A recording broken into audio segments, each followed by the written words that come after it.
All right, here we are. This is a game that I saw 2 minutes of, and it was 2 minutes that just had me immediately download the game. So I'm excited to bring this to you guys. And it's also a game that I think will feature some players that you might not know as much about. These are very talented players, but they're just not quite in that like top 50 conversation. They might be more in that top 150, top 200 conversation. So this week, I encountered Xiaohai again, and I used to play this player all the time. And he is a Chinese player who plays a lot of games, but I think the reason I haven't run into him more recently is because when I did play him a couple months back, it was when I was playing more in the mornings. And, you know, just because of time zones and whatnot, he's always playing at that time. I stopped playing at that time, and I don't meet him. Xiaohai, he only plays the game, even though he's played like 5,000 games, he only plays the game with a rotation of like 5 or 6 civilization. I think he's played maybe 1,000 or 2,000 games with the Mongols, has played a lot with the Huns, the Chinese, and then for any Nomad game, always goes for the Spanish. So high-level Age of Empires very frequently has random civ, and because players prefer to play that way because they played for so long and are so good at the game, but Xiaohai doesn't really seem to care. And then the green right next to him, because this is a Nomad game, my friends. They did not start with a TC. We have Pagani, who is a Brazilian player, and Brazil has quite a few like 2K, 2K1 players. And this guy's a fun little personality. I actually showed up on his stream. I have absolutely no knowledge of Portuguese whatsoever. But the reason I know about this game is because I popped into his stream, I saw 2 minutes, and I was laughing like crazy. So Xiaohai has no clue that his opponent is here, but he was currently scouting to find more resources. You can see that he's already brought in a boar for food, which is very nice, and is getting a dock up here in the shoreline. And then Pagani, who's also Spanish, we'll talk more about that soon. Pagani has his dock over on this side. And so even if you don't get food right away on Nomad, as these villagers just butt heads for a second, what you can do is you can build that dock, send your villagers to it, and then add fishing ships. So obviously a better start for Xiaohai because Xiaohai is able to get the food rolling a bit easier with the boar. But Xiaohai hasn't chopped as much wood because of that. And so Xiaohai doesn't have a fishing ship yet. So that's the Nomad start. Meanwhile, we have Pagani bringing in a boar from very far away. But Pagani has scouted this, I believe, lost a sheep underneath the TC. So Pagani knows that his... Okay, I'm being told I'm mispronouncing this. Paganini. I'm sorry, I didn't realize there was an extra IN in there. Paganini, anyways, knows his opponent is right next to him. And, you know, I don't know if they're going to fight over for the berry bushes or what. But, I mean, even stone and gold could become an issue on this map. So, Spanish build faster. And that leads to the faster town center, dock, etc. Also, if you want to go tower rush or castle drop, Spanish or top tier. Also, another reason, as the great scouting here from Green. Looking for a boar and is going to find another one. But another reason to pick the Spanish is because when they do get that castle up, they can make conquistadors, which is insanely strong. But from what I can see, Xiaohai would likely take this golden stone down here. Look at the scouting. One villager walking around probably will find the sheep first, send the sheep on its merry way, and then go and take the boar. Or not. Okay, Xiaohai has lots of food underneath that TC. Boar number 2 now coming in here for Paganini. And we have Xiaohai just randomly chopping a tree. Maybe waiting for wood for a house or something. But Xiaohai knows something's up because the villager was around here. And may have seen some activity from boars running that direction on the minimap. So here comes that boar now. And it's a very, very clean start from both players. It's amazing how high-level players are able to sort it out, even on Nomad starts, where you have no guarantee of getting resources.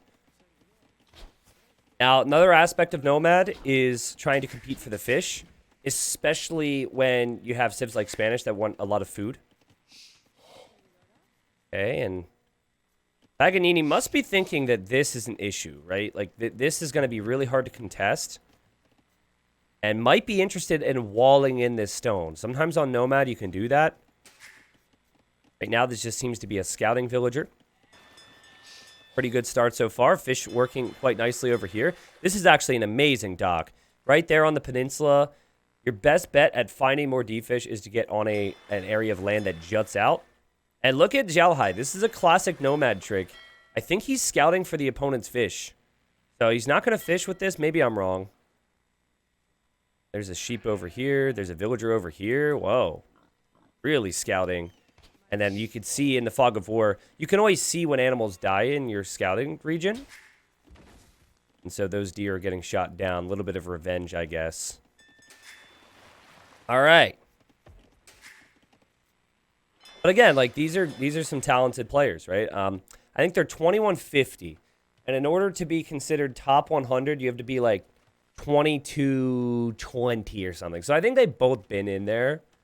You know, none of them, you don't see these names in tourneys all that much. But certainly players that, like, if they wish to come, let's say Titans League, Silver League, which will happen in 4 months, these guys have the talent to compete in something like that. Maybe squeak into gold, depending on their motivations. I think Xiaohai needs to do something to keep this villager alive. And Xiaohai is going to use the sheep. And, ooh, nifty move. Very obedient sheep. And so that's what? Boar number 4 brought in underneath the TC there. And there goes Xiaohai clicking up. Now, Xiaohai seems to have more food. I'm going to check the amount of resources brought in. Yeah, so Xiaohai has brought in more food. But Paganini here? Yeah, Paganini is on stone with 4 villagers. So I just don't know. Like, with the lack of food underneath the TC, obviously there's going to be some food here. I don't think a fast castle will be possible without a lot of market usage here for a Brazilian player. Also, very fitting that these colors match the players' flags. You know, China versus Brazil. I didn't think about that aspect. Yeah, everything here seems to have a much better flow. This is actually perfect for Xiaohai. Got so many sheep. 2 on stone, 3 on gold is standard. 8 to 10 on wood, standard. Lots of fishing ships. I definitely would prefer that position right now, but if you feel like you're in trouble, sometimes the best thing you can do is rush up a market and buy some food. Let's just double check the scouting on the shoreline. So I don't think there's any indicators for Paganini to know that his opponent's here. And then Xiaohai hasn't really scouted the shoreline with any sheep either. But I mean, they know that they're close together. And look, there's an outpost now. I think Xiaohai is a little concerned because he knows the potential. Now, there's the market. Both players are building a market. The market will be up faster for the Brazilian. There's still food to drop off here. And again, I think that this is a fast castle play. So we're going to need to see some market usage here. There's some food bought. Some stone was even sold. Some more stone was even sold, and he's now bought the food. But if you think about it, I know that Xiaohai's got the cleaner build, but the castle times could still be the same. And we are going to see almost identical castle times. And now look at Green. He's like, okay, I just sold my stone. Just sold my stone. And now I'm going to make an outpost here. So let's send everything we've got onto stone.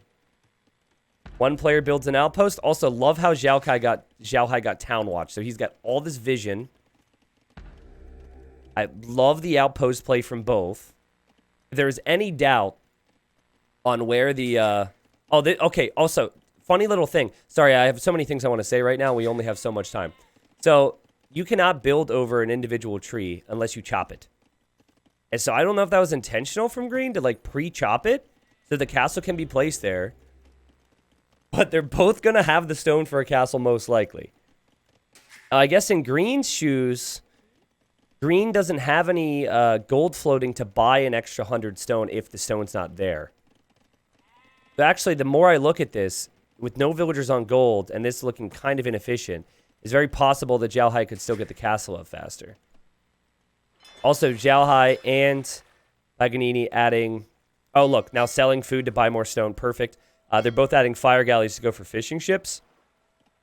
But Green doesn't have anything on gold. All right, so they've known they're next to each other for quite some time. And now here come villagers from both players. Hey, here we go. Both players can see the other one's arriving, and there's the castle spot for Paganini. He drops it right on the hill. And what's Xiaohai gonna do? Builds a castle right next to it. And remember I said that I only needed to see 2 minutes to know I wanted to download this game? Well, here we are. The castles are kissing, basically. And they're both Spanish, so the castle's just going to fly up with this many villagers. And they go up at the same time. And what does Xiaohai do? Xiaohai sends all these villagers to the base of the castle and immediately starts to make petards. What does Paganini do? Immediately starts to make petards. So petards cost food and they cost gold. And there's no way that either player can afford a university and murder holes. So these petards are really what makes a difference in this game. And so it's petard war. Now, I believe that with the positioning of Green's castle, technically there could be some type of hill bonus at play with the petards. But we've got 3,200 HP versus 4,000 HP. The funniest part about this for me... No! Oh, the villagers blocked! The petard didn't hit! Rip! You can see the petards will almost got killed by the castle there as well. But yeah, the funny thing for me is how Green was like, oh, I guess I should fight with my villagers because that's what he's doing. 3,000 HP. 2,200 HP. Both players have very little on food at the moment to be able to make more petards. Like, they are at the limit with resources. But whoever stands with the castle is likely going to win this game. 1,500 HP. 2,200 HP. Another petard on the way for red. Boom. 800 HP versus 2,100 HP. And Xiaohai has been super sneaky here. Even repairing there. Did you notice that? A little repair. And then hopping right back in the castle. Next petard pops out. Boom. This goes down to 50 HP. This one's at 1,300 HP. There's a petard on the way for Paganini. And Paganini just calls the GG because he lost the petard race. And that's the game, right? Like, if these villagers run away, they're going to die to the castle fire, and then one person can make conquistadors and the other cannot. It was a funny game, right? Like, both players recognized that a castle drop would be the most important thing. Both players decided to castle the exact same spot, which I think was the perfect position. I think if you go back, I want to see how many villagers were building. It feels weird to compare these things, but that's just the type of game it was. 12 villagers versus 13. And Greens went up slightly faster. Actually, no, now we've got more villagers being pulled. So Red's got like, they added like 5 more. So more like 20 maybe? Okay, 18 versus 12 is what it is exactly. Sorry, math is hard. So like, but like, watch this moment, right? So this is still fine for Green. But watch Green. Green's like in the castle thinking, I'm going to just save my villagers. The recognition from Xiaohai to just say, being inside my castle doesn't do anything. Let's just YOLO it was awesome. It was immediate recognition. And it started off with the petards, right? And then you could tell Green's like, oh, okay. It's like at this point, 100 HP on this castle is already lost before Green hops out. And Red had the first petard ready. So that was what decided the game. Now, there were other things to talk about there. Like, we could talk about the fire ships could eventually kill the fishing ships. I didn't catch any of that. In fact, Green's fire ship was kind of on the way. I guess, like, no fishing ships ended up dying over here. But, yeah, that was a really funny game. I wanted to bring this to you guys. You just don't see that every day. Also, you can see the most created unit was petard, 6 versus 5.